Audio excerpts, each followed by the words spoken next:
தேவனுடைய பரிசுத்த நாமத்துக்கு மகிமை உண்டாகட்டும். இந்த ஆசீர்வதிக்கப்பட்ட கிருபையான கால வேளையிலே உங்களை கர்த்தராகிய இயேசுவின் நாமத்திலே வாழ்த்தி வரவேற்கிறேன். கர்த்தர் உங்களை ஆசீர்வதிப்பாராக. இந்த காலையிலே என்னோடு கூட சங்கீதங்களின் புத்தகம் 34 அதிகாரம் 19 வசனத்தை தேவ மகிமைக்காக நீங்க வாசித்து பாருங்க. இங்க தேவ மனுஷனாகிய தாவீது சொல்லும் போது சொல்லுகிறார், நீதிமானுக்கு வருகிற துன்பங்கள் அநேகம், ஆனா கர்த்தர் நின்று விடுவிப்பார் என்று சொல்லி. அன்பான சகோதரனே சகோதரியே, இந்த வார்த்தை சமீபத்தில் தூரத்தில் கேட்குற நாம் பல நேரங்களில் நம்ம ஆண்டோட பார்த்து கேட்கும், ஆண்டவரே நம்முடைய பிள்ளையாயிட்டேன், ரட்சிக்கப்பட்டுட்டேன், ஞானஸ்தானம் எடுத்தேன், அபிஷேகம் பெற்றேன், ஆலயத்துக்கு வரேன், ஆனால் என் பிரச்சனை மாறல, ஏன் என் கஷ்டம் மாறல, அன்பான தேவ ஜனமே எனக்கு மாத்திரம் ஏன் பிரச்சனை? இப்படி பல நேரங்களில் நம்ம என்ன பண்ணுறோம், கேள்வி கேட்குறோம்.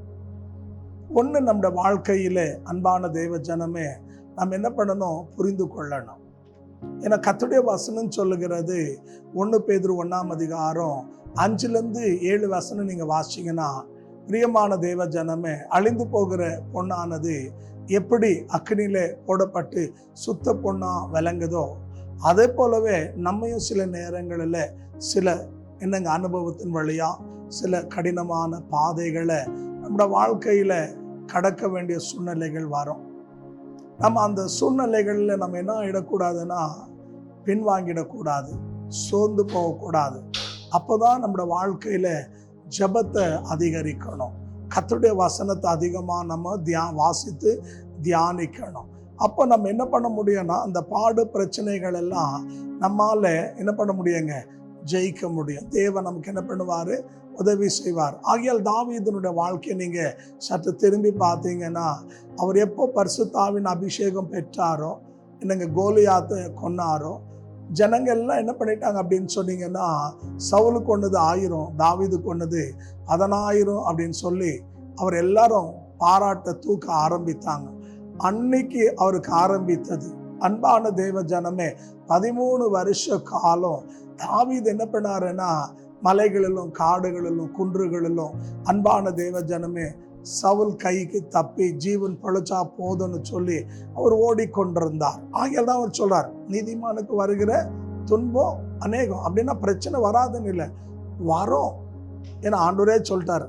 என்னங்க, நீங்கள் லூக்கா எழுதின சுவிசேஷத்தில் நீங்கள் 23 அதிகாரத்தை வாசிச்சிங்கன்னா, ஆண்டவர் சொல்லும்போது சொல்கிறாரு, பச்சை மரத்துக்கே இந்த பாடனா பட்டை மரத்துக்கு எப்படின்னு.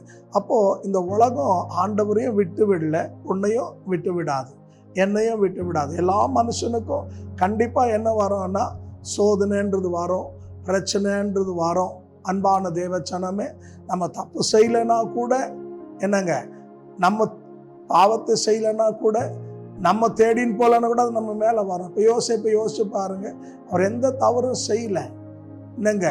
பாவம் செஞ்சிருந்தாருன்னா போர்த்திபான் வீட்டில் கள்ளத்தொடர்வோடு என்ன பண்ணியிருக்கலாங்க, அவன் வீட்டு வேலைக்காரனாக இருந்திருக்கலாம். ஆனால் அவர் பாவம் செய்யலை, பாவத்துக்கு இடம் கொடுக்கல, தேவனுக்கு பயந்தார். அதனால் அவர் கிடைச்ச வெகுமதி என்ன தெரியுங்களா, சிறைச்சாலை.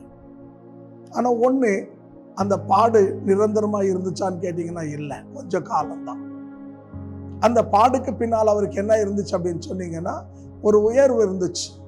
நமக்கு ஒவ்வொரு பிரச்சனை வரும்போதும், ஒவ்வொரு பாடுகள் வரும்போதும், ஒவ்வொரு சோதனை வரும்போதும் நமக்கு கண்டிப்பாக தேவன் என்ன வச்சிருக்காருன்னா, ஒரு எதிர்காலத்தை, ஒரு உயர்வை, ஒரு ஆசீர்வாதத்தை வச்சிருக்கார்.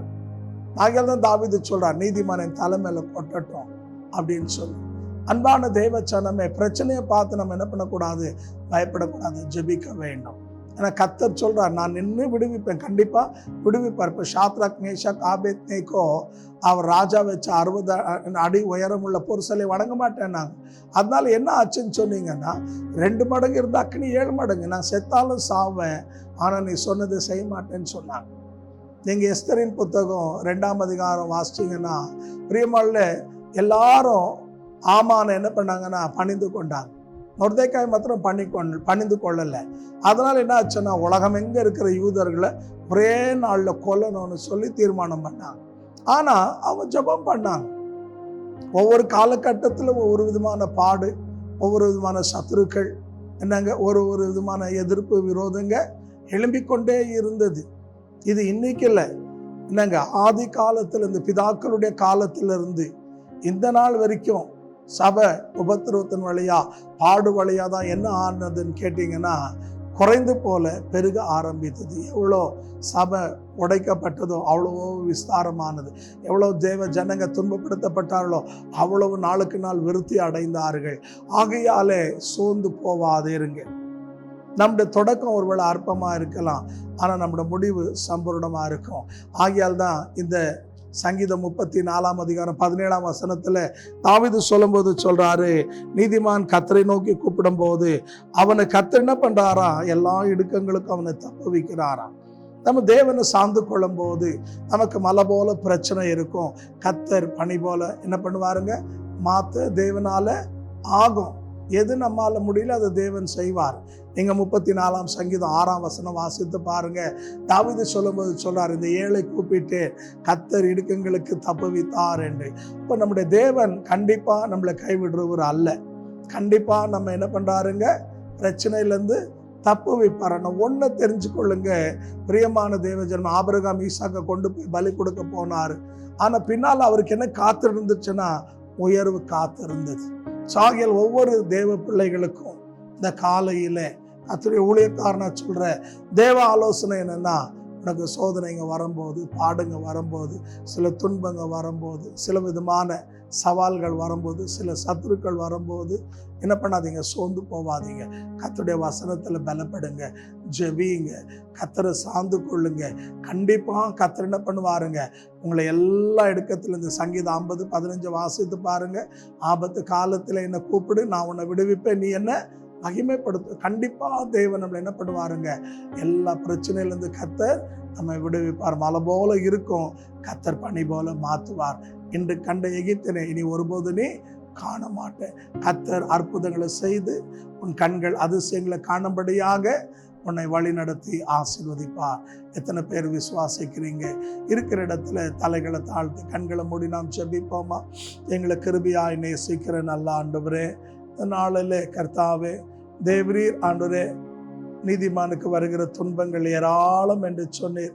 ஆனால் கர்த்தர் நின்று விடுவிப்பேன் என்று சொன்னீர். இந்த வார்த்தையை கேட்கிற பாடுகள் வழியா, அந்த பிரச்சனையின் வழியா, குடும்பத்தில் பிரச்சனை, வேலை ஸ்தலத்தில் பிரச்சனை, வியாபாரத்தில் பிரச்சனை, சரீரத்தில் பிரச்சனை, ஊழியத்தில் பிரச்சனை, உறவுகளால் பிரச்சனை, நம்பினவர்களால் பிரச்சனை, இப்படி பலவிதமான ஆண்டவரே சவால்களை பாடுகளை சந்திக்கிற அன்பு தேவ ஜனங்களுக்காக ஜெபிக்கிற தகப்பனே, ஒவ்வொரு தேவ பிள்ளையும் நீ தனித்தனியாக தேவன் தொட்டு அவளை விடுவித்து அவருடைய சிறையிருப்பை மாற்றி அன்றைய சத்துருக்களுக்கு முன்னாலே இந்த பிள்ளைகளுக்கு பந்தி ஆயத்தப்படுத்துவீராக நாங்கள் ஜெபிக்கிறோம். அன்றே மீகா சொன்னது போல, சத்துருவே சந்தோஷப்படாது, நான் விழுந்தாலும் எழுந்திருப்பேன், நான் இருளில் இருந்தாலும் கர்த்தர் எனக்கு வெளிச்சமாயிருப்பார் என்ற வார்த்தையின்படி ஒவ்வொரு பிள்ளையுடைய எதிர்காலங்களும் வெளிச்சமாக மாற, அநேகருக்கு ஆஸ்வதிக்கப்பட, அன்று பிரயோஜனமாக இருக்க உதவி செய்யுங்க. சமாதானம் இல்லாத மக்களுக்கு சமாதானத்தை தாரும் ஆண்டவரே. நெருக்கத்தில் வாழ்கிற மக்களை கண்ணீர்கள் எல்லாம் துடைத்து அற்புதங்களை செய்து அவளை ஆசீர்வதியும். விசேஷமாக ஆண்டவரே கர்த்தாவே, இந்த நாளில் கர்த்தாவே சவால்களை சந்தித்து ஆண்டவரே பலவிதமான எதிர்ப்புகளோடு ஆண்டவருடைய பிள்ளைங்க எதிராளிகள் மத்தியில் வாழ்ந்து கொண்டிருக்கிற ஒவ்வொருத்தருக்கும் நீர் அற்புதத்தை செய்யுங்க ஆண்டவரே. நீ சும்மா இரு, கர்த்தர் உனக்காக யுத்தம் செய்வார் என்று சொன்ன தேவன் ஒவ்வொரு பிள்ளைக்காக நீ யுத்தம் செய்யும். அற்புத அதிசயங்களை செய்து ஆசீர்வதியும் ஆண்டவரே. கண்ணீர்களை தொடையும், கட்டுகளை உடையும், நுகங்களை முறியும், அற்புதங்களை செய்யும், ஆசீர்வதியும். இயேசுவின் நாமத்தில் பிதாவே, ஆமென், ஆமென். கர்த்தர் உங்களை ஆசீர்வதிப்பாராக. நான் விசுவாசிக்கிறேன் கர்த்தர் உங்களோடு பேசியிருக்கிறார் என்று சொல்லி இன்னும் நீங்கள் ஆவிக்குரிய வாழ்க்கையில் வளரணும்னா எங்களோட தொலைபேசியின் வழியாக அணுகலாம். அதோடு கூட உங்களுக்கு ஜெப குறிப்பு இருந்தால் யூடியூப்பில் அன்பான தேவ ஜனமே எங்களோட நம்பர் இருக்குது, கமெண்ட் வழியாக எங்களுக்கு தெரியப்படுத்தலாம். நாங்கள் உங்களுக்காக தொடர்ந்து ஜெபிக்கிறோம். கர்த்தர் உங்களை ஆசீர்வதிப்பார். ஆமென்.